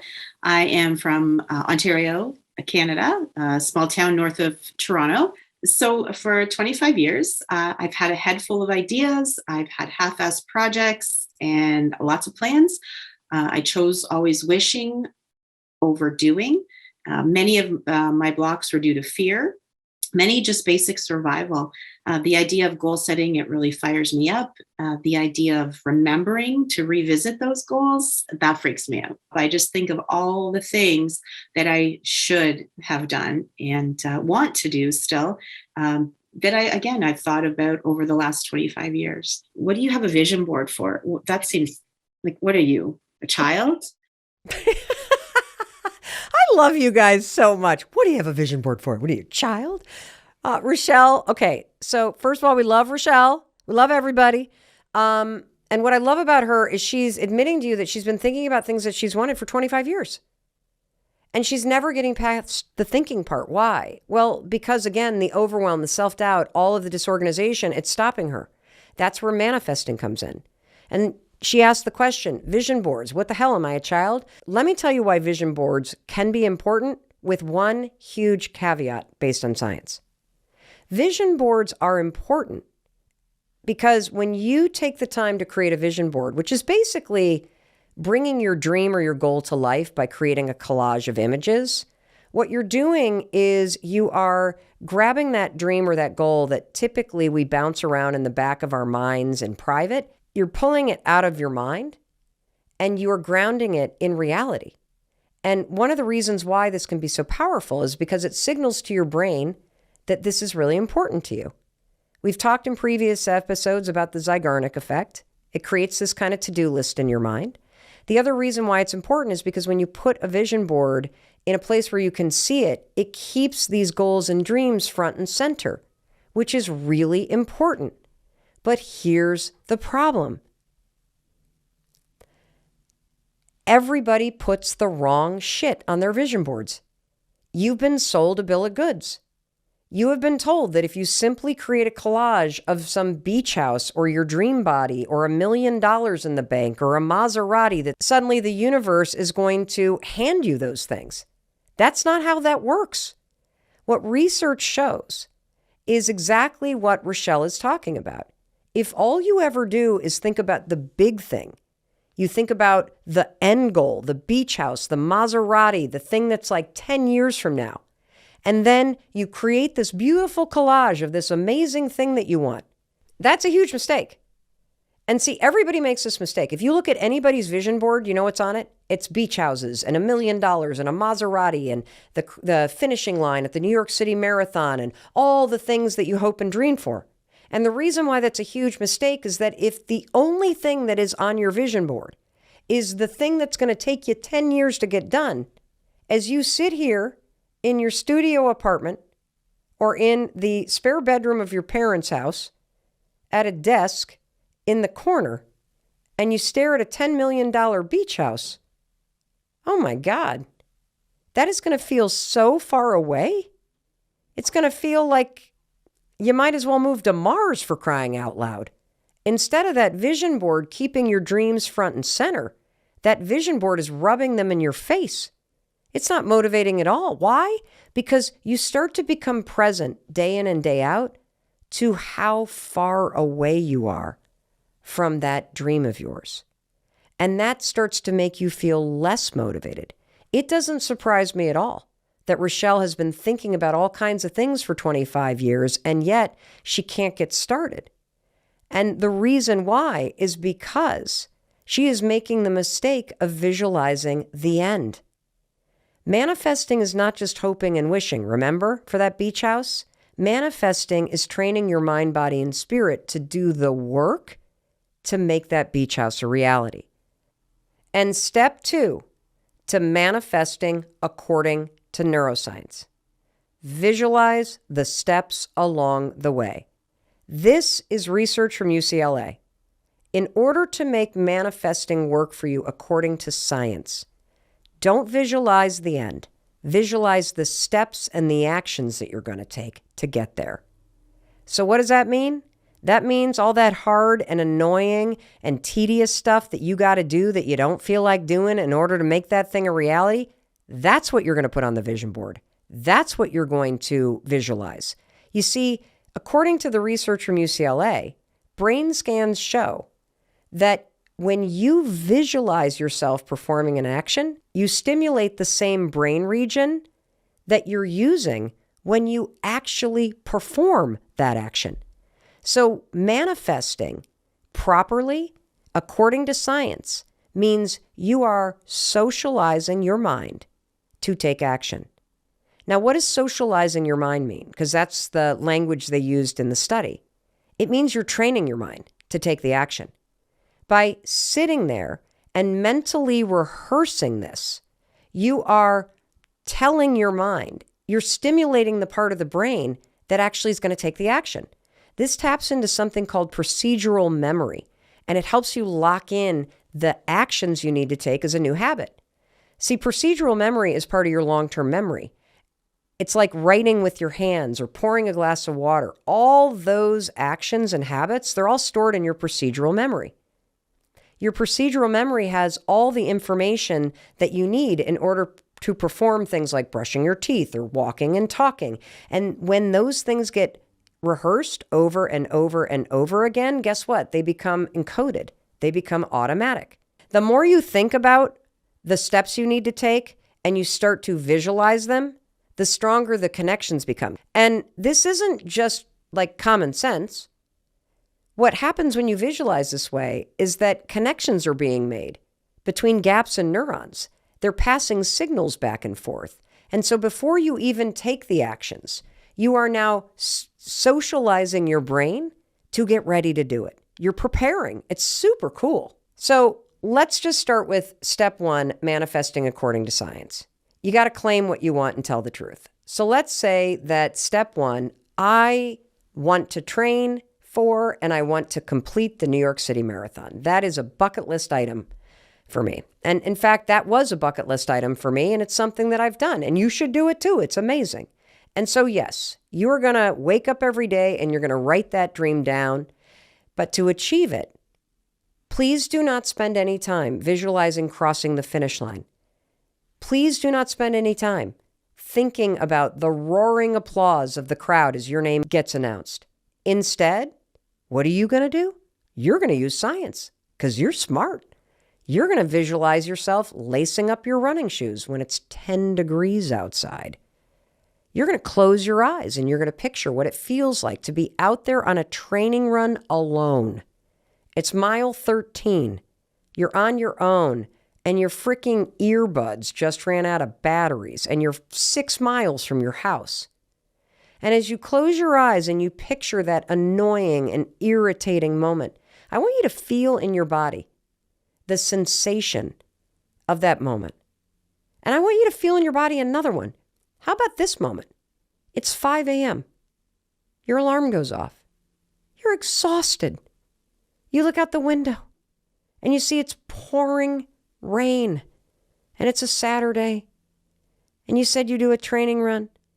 And I want you to see yourself dragging yourself out of bed, pulling on your jacket even though you don't feel like it, and walking out that door. And I want you to feel yourself starting to run in the rain, and it's 5:10 in the morning.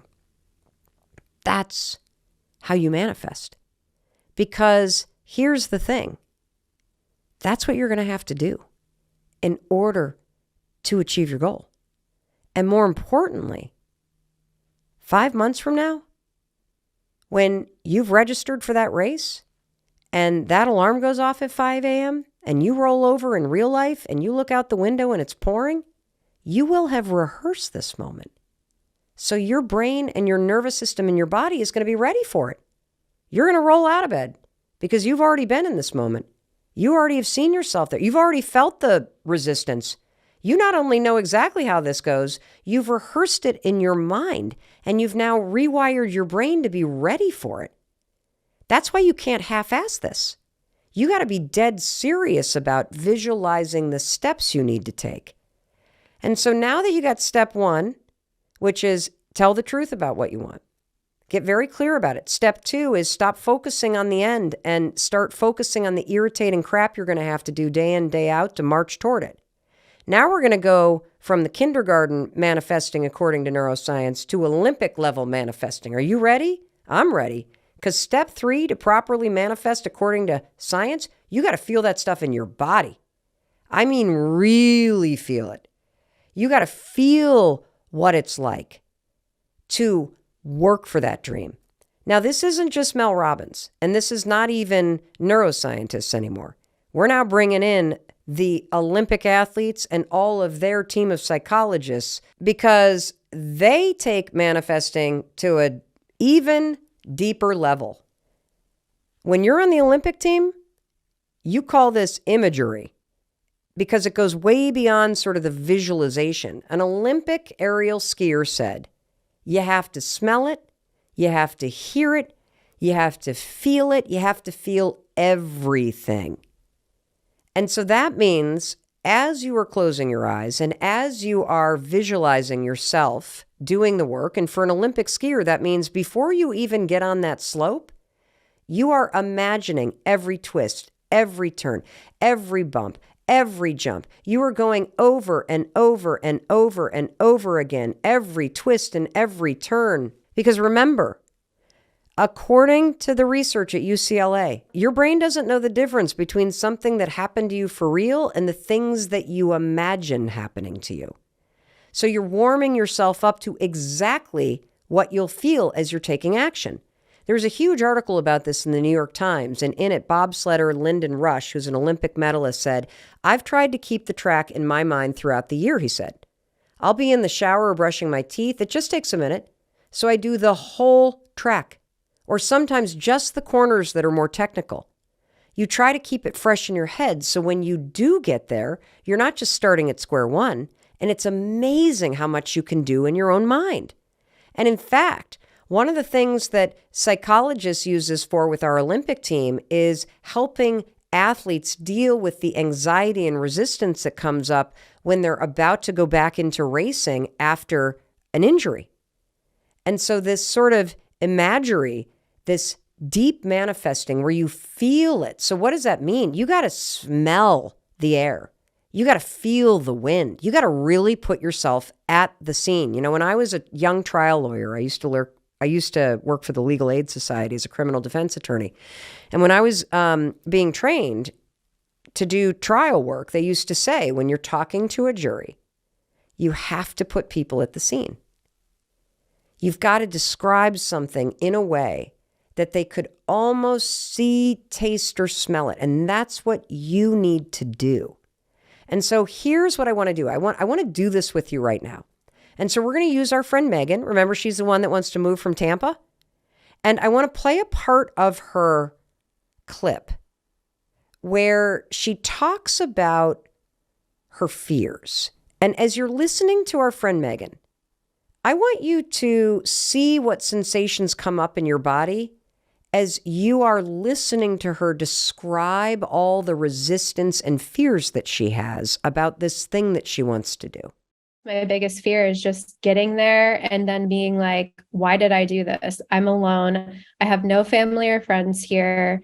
Who knows when my family or friends are going to visit me, even if they will. Is this going to cost me a lot of money? And now I put myself in like a bad financial situation. What if I lose my job and I'm in a new city? What if I hate it? You want to know what Megan's doing? She's manifesting. She is letting her fears rehearse the worst case scenario. She has trained her brain and her nervous system to be terrified of this move. She has a visualization, all right, that it's not going to work, that her parents are going to be mad, that it's a huge mistake, that she's going to lose her job, that no wonder she's not doing it. She's using manifesting in the exact opposite way. She is systematically, through her excuses and her fears and her parents' stuff, she is training her own mind to work against her. I'm afraid of this. I'm afraid of that. It's going to be like this. It's going to be like that. You could feel, couldn't you? When she said, what if I get there and I'm alone? What if I get there and it's the worst decision? I bet you felt your chest seize a little bit. When she said, what if I regret it? I bet you felt yourself shrink a little bit. See, her excuses have trained her mind and body to resist taking the action. You do the same thing. Every time you look at the thing that you want, that itch that you have, the dream that you have, the goal that you have, and you're like, but this, but that, but what about the other person? But you're visualizing all the negative. And this is why you're stopped. And so instead of mentally rehearsing your deepest fears, let's just flip this. Try visualizing it being great. I mean, instead of going, what if it doesn't work? What if it all works out? What if this is the best decision I've ever made in my entire life? Visualize saying goodbye to your parents and packing the U-Haul. Visualize yourself alone in the apartment. Go to that really scary moment where you're there alone and you feel yourself getting anxious. But then visualize yourself putting your shoes on, leaving the house, going to that event you signed up, even though you didn't feel like it, and bumping into somebody and making a new friend.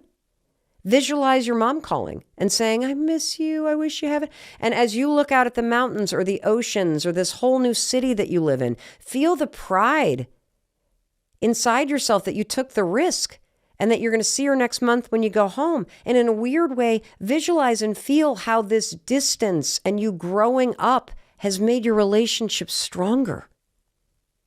Visualize that moment where you lose your job and going, but that's okay. I didn't like that job anyway. And I've met so many people here that now I'm networking and I've just landed something new. Visualize yourself winning. So I think you're getting this. I know you're getting this. Let me just recap because nobody gets left behind on the Mel Robbins podcast. Step 1, tell the truth. Your brain knows BS, and we need the truth from you. What do you actually want? Step 2, you're going to use neuroscience, which means you're going to visualize and feel in your body all the little things you have to do, the annoying, the irritating. I want you to see it, to smell it. I want you to see yourself falling down or being scared and then picking yourself back up. And feel the pride. Push through the resistance. There you are doing it. Rehearse it in your mind over and over and over. And what you're really doing is you are decoding all the resistance that your fears put in. And you are encoding and rewiring a whole new track, a tape in your mind that shows you doing the work and making it happen. And this is what Olympic athletes do. This is what Mel Robbins does. This is what successful people in business do. And this is what you're going to be doing now. And so now I want to teach you something else, because I think what's going to happen is that you're going to get all excited and you're going to identify and tell the truth about what you want. And you're going to sit down and you're going to go to start visualizing the steps. And then something interesting is going to happen. You might find that something weird happens, because this is what happened to Mara. And it's extremely common. So listen to this question. Hey, Mel. My name's Mara. I'm from Chicago, Illinois. I have a question for you. I was just curious, how does one tackle overcoming imposter syndrome while manifesting? So how can I take the steps to work on a business that I'm passionate about, interior design with absolutely no experience other than my own home, and planning my own parties and gifting during the seasons and birthdays? When I see these types of businesses online, they really, really inspire me to create. But the thought of me doing it myself is so scary.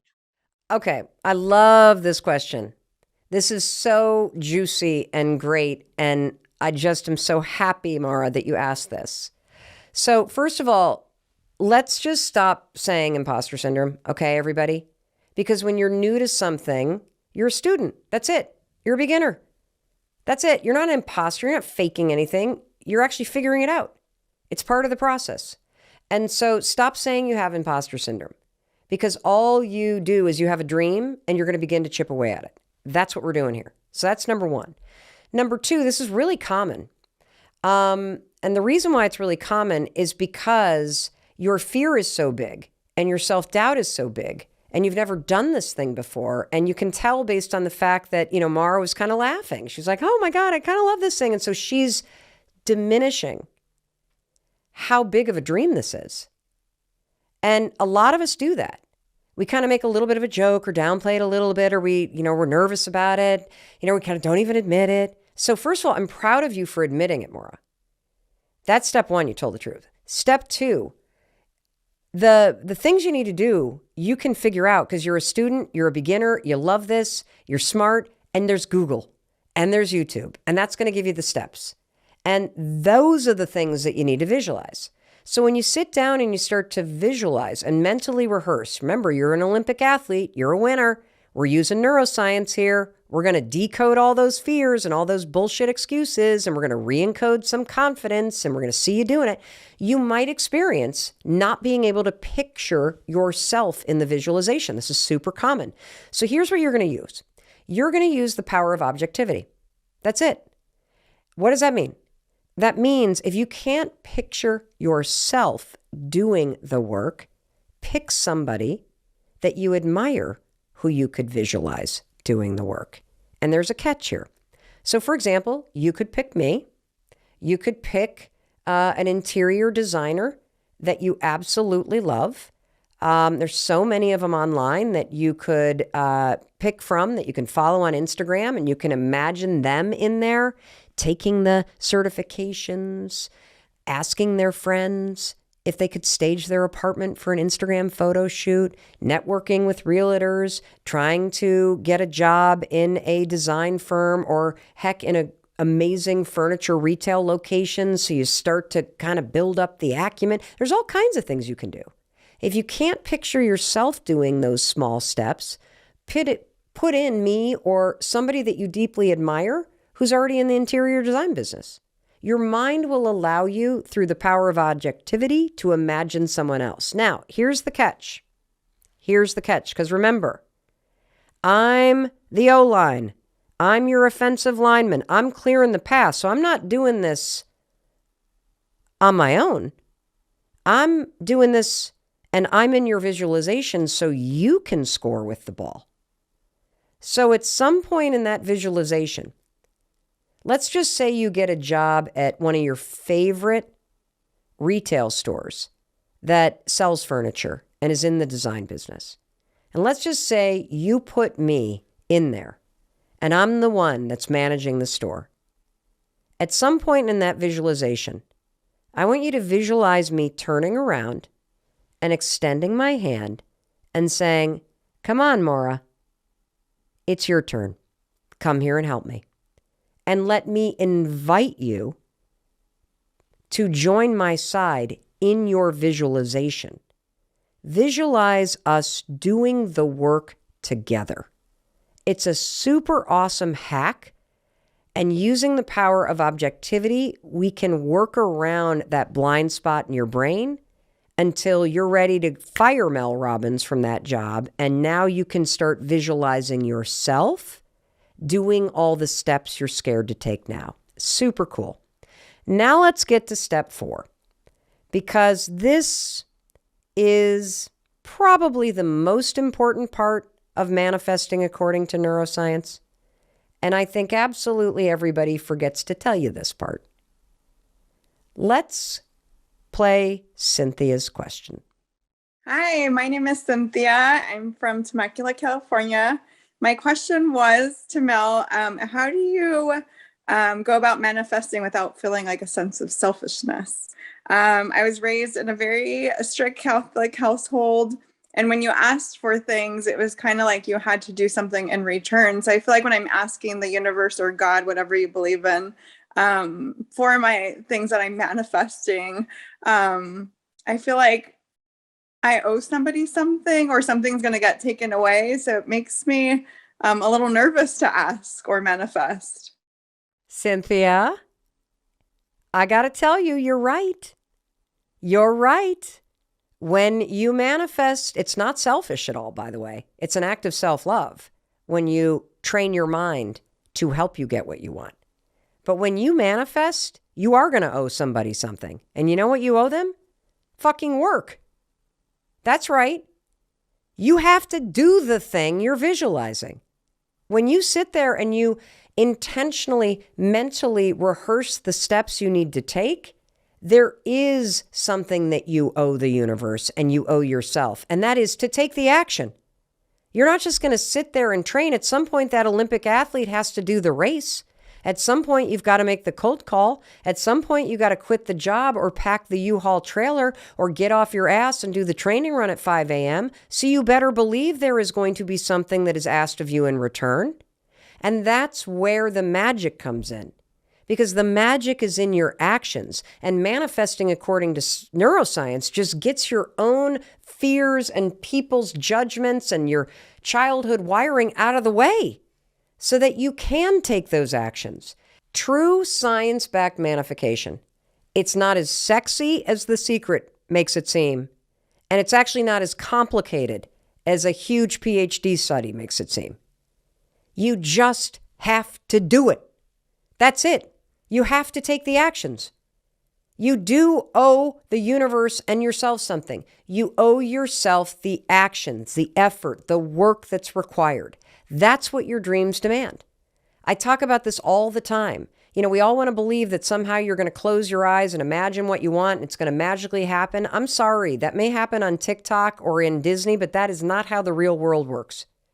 The way that you are going to make something a reality is you are going to declare that you want it, and then you are going to tediously, annoyingly, wake up every single day and push yourself to lay one brick in a path with one action every day.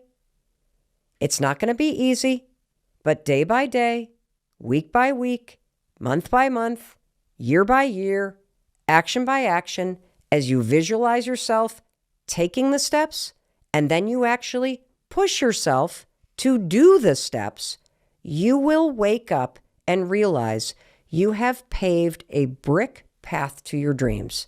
And you are now, 10 years later, 5 years later, sitting on the porch of your ocean house. You are crossing the finish line of the New York City Marathon. You are making the final turn in that giant slalom race. That is how this works. So you do owe something. You got to put your skin in the game and your ass on the line. And you do that by waking up every day and taking one of those small steps forward that you visualized and practiced and rehearsed by manifesting properly according to neuroscience. Now let me say the final mistake. You ready for the final mistake? This is mistake number 4. You get impatient. I cannot tell you how many people literally give up on their dreams and they are one audition away from making it. Or how many people stop working on their business and they were 1 hour away from the breakthrough that they needed in the financial model. Or you give up on that novel or cookbook you wanted to write because you got frustrated by the creative process. You make the mistake of thinking just because this is getting hard or it's boring or it's tedious, it's not working.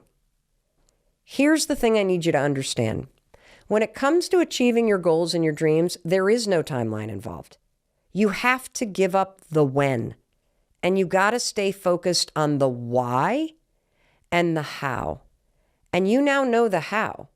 The how is using neuroscience to remove the resistance in your mind and your nervous system and your body, and then pushing yourself to do the work, because manifesting is not magically making something appear. Manifesting is preparing your mind, body, and spirit to do the work to make it a reality. Overnight success does not exist, period. Yes, there are a lot of people that are gotten lucky. Yes, privilege is real. Bias is a fact. And it is really easy to get jealous. But what you aren't seeing when you focus on the end result is the years and years and years that went into this moment. Like, a lot of people are looking at me right now and they're like, holy cow, this is one of the most successful podcast launches in history. How the hell did that happen overnight? It didn't. This has been in the works for 10 years. I have been chipping away at it, doing the work behind the scenes before I even launched this thing. You have to ask yourself, I think, when it comes to the big stuff, are you willing to work 10 years for it? Are you willing to work 10 years for that beach house? Are you willing to work 10 years for that $1 million in the bank? Are you willing to work 10 years to get that PhD, to heal your trauma, to be happy? Because that's how long it might take. And if we're being really honest here, if it's a really big thing, it could take even longer, and that's okay. Because you know what? There's nothing more fulfilling in life than chipping away at your dreams and your goals. That's what gives your life meaning. Achieving your goals doesn't give your life meaning. Working on them, working towards something bigger than where you're at right now, that is where the real secret sauce is. Like, if you want to be successful in business, you got to get ready to make 100 hours of cold calls about your product or about the thing you're selling before you get one person that doesn't hang up on you. I'm not even talking about a yes. And that's where visualization comes in. You got to visualize the no's. If you want to be a writer, how about getting ready to write for 5 years? 5 years of drafts. 5 years of what Anne Lamott calls your shitty first draft. Days and days and days of sitting down every single day, because this is what a writer does. They sit down and they write no matter what. Days where you sit there and you stare at a blank piece of paper. Visualize that. And visualize yourself keep going. Visualize publishers saying no and no and no. And then finally, somebody says yes, or you self-publish. See, the time and the effort that you have to put in, it's not glamorous, everybody. It's not easy. And there are going to be times that you're going to feel like giving up. And this is what separates the people who achieve their goals from the people who don't, in my opinion. It's this quitting day. It's this moment where you throw in the towel. If you can go one more day, you can make it happen, because then you can go another. See, the benefit of waking up every day and using manifesting according to neuroscience to visualize yourself continuing to go forward is that when the going gets tough, you will have trained your brain and your nervous system that you're the kind of person that keeps going. And when your body and your brain knows that about you, when the going gets tough, you will keep going. So please, once you're honest with yourself about what you want, put in the time.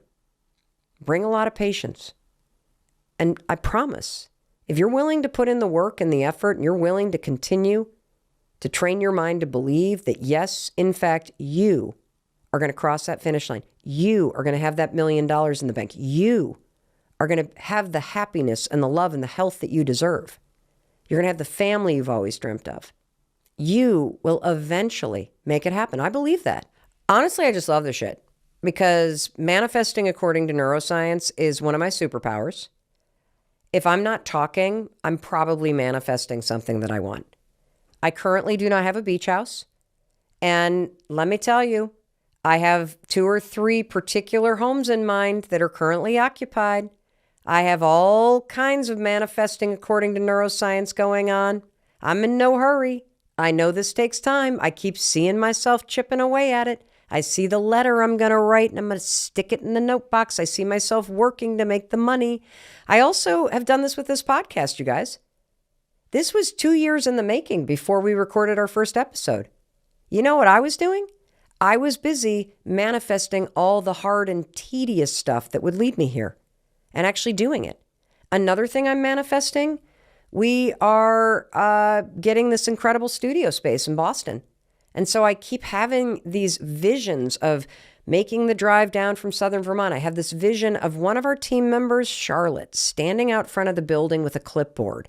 And she has this little, like, kind of one of those headset walkie-talkie things on. And she's greeting this SUV that comes up. I am upstairs having stress diarrhea because the Dalai Lama is stepping out of the SUV and is coming up to be on the Mel Robbins podcast. And I am managing through my stomach ache as Charlotte is walking the Dalai Lama through our lobby and up the elevator to our brand new, insanely cool. This is what I do, everybody, because it's a superpower. I am training my mind to help me make my big dreams and visions a reality. I'm even doing this for our daughters. I'm manifesting what it looks like for our daughter I want her to do it next fall. I'm visualizing her halfway around the world and working her way around the world. I'm visualizing our other daughter spending late nights in a session, writing her music. I can feel what it's going to feel like when she calls crying and saying that something happened. And so I'm doing this for me. I do it for you. I do it for the people that I love. This stuff is awesome because in some way, when you really get good at this, it is true what the research at UCLA says. You do trick your own brain. When we started this podcast, finally, after years of thinking about it and 2 years of properly manifesting according to neuroscience, I was so rehearsed. I had a Madgeread, or whatever the hell the word is that the Olympians used, that when I stepped in to record our first episode, it felt like I had been doing this for 10 years. Because in my mind, I've been preparing that long. That's how cool this is. Hey, it's Mel. Thank you so much for being here. If you enjoyed that video, by God, please subscribe because I don't want you to miss a thing. Thank you so much for being here. We've got so much amazing stuff coming. Thank you so much for sending this stuff to your friends and your family. I love you. We create these videos for you. So make sure you subscribe. Mwah.